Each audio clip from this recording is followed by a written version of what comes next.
என்ன செய்ய வேண்டும், இடப்பங்கீட்டிற்கு அப்பால் இடப்பங்கீடு கொடுக்க வேண்டும் என்று சொல்லிவிட்டு அதற்கு அப்பால் பல்வேறு பரிந்துரைகளை அவர் பிபி மண்டல் அவர்கள் கொடுத்தார்கள். பிறகு மொரார்ஜி தேசாய் காலத்திலே கொடுத்திருக்கலாம், அல்லது மொரார்ஜி தேசாய் 2.25 வருஷம் தான் பிரதமராக இருந்தார். மீண்டும் 77 மார்ச் மாதம் தோற்று போன இந்திரா காந்தி அம்மையார் மீண்டும் 1980ஆம் ஆண்டு ஜனவரியில் இந்தியாவின் பிரதமராகிறார். ஏற்கனவே காக்கா கலைல்கர் கமிஷனை கீழே போட்டு மேலே ஏறி மிதித்த மாதிரி மண்டல் கமிஷன் அறிக்கையும் கீழே போட்டு ஏழை மேலே உட்கார்ந்து கொண்டார்கள். அவருடைய மகன், அவருடைய தவ புதல்வன் ராஜீவ் காந்தி வருகிறார், அவரும் அதை கீழே போட்டு மேலே ஏறி உட்கார்ந்து விட்டார். பிறகு விபி சிங், சுனாத் பிரதாப் சிங் 2-3 முறை உத்தரப்பிரதேசத்தின் முதல்வராக இருந்தவர், காங்கிரஸ் கட்சியை சேர்ந்தவர் தான். ராஜீவ் காந்தியின் கட்சியை சேர்ந்தவர் தான். அங்கே பாதுகாப்புத்துறை அமைச்சராக இருந்தார், நிதித்துறை அமைச்சராக இருந்தார். 89ஆம் ஆண்டு அதிலிருந்து வெளியே வந்து 89 நவம்பரில் தேர்தல், அவர் பிரதமராகிறார். விபி சிங் பிரதமராகிறார். 90ஆம் ஆண்டு ஆகஸ்ட் மாதம் 7ஆம் தேதி மண்டல் கமிஷனுடைய பரிந்துரை அமல் செய்யப்படும், நடைமுறைப்படுத்தப்படும் என்று அறிவிக்கிறார்.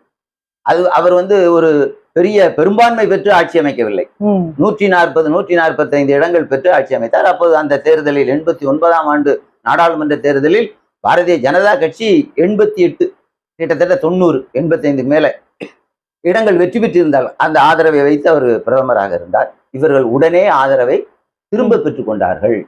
பாரதிய ஜனதா கட்சி பிற்படுத்தப்பட்ட மக்களுக்கு எந்த அளவுக்கு எதிர்ப்பு என்று நாம் பார்க்க வேண்டும். கொடூரமான மேல்சாதி ஆணவம் கொண்டவர்கள் பாரதிய ஜனதா கட்சி. காங்கிரசும் அப்படித்தான், நான் சொல்ல வருகிறேன். இவர் உடனே மக்களிடம் மதவெறியை தூண்டுவதற்காக லால் கிருஷ்ண அத்வானி, இப்ப மோடியால் தூக்கி தூர வீசப்பட்டாரே, அந்த லால் கிருஷ்ண அத்வானி ரத யாத்திரையை தொடங்குகிறார்.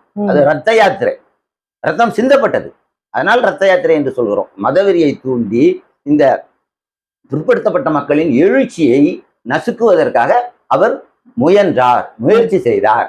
அது முடியாது, அவர் இல்லாத அத்வானி இல்ல அவங்க தாத்தம் வந்தாலும் முடியாது. ஆனால் முயற்சி செய்தே பார்க்கணும்.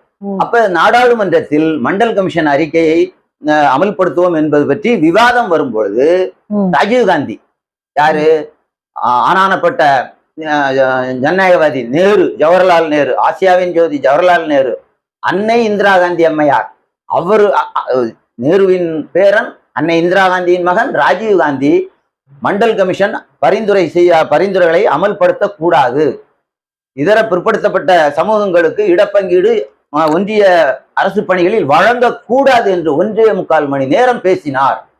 அவர் பேசும் பொழுது நாக்கு வறண்டு 13 முறை தண்ணீர் குடித்துக் கொண்டார்.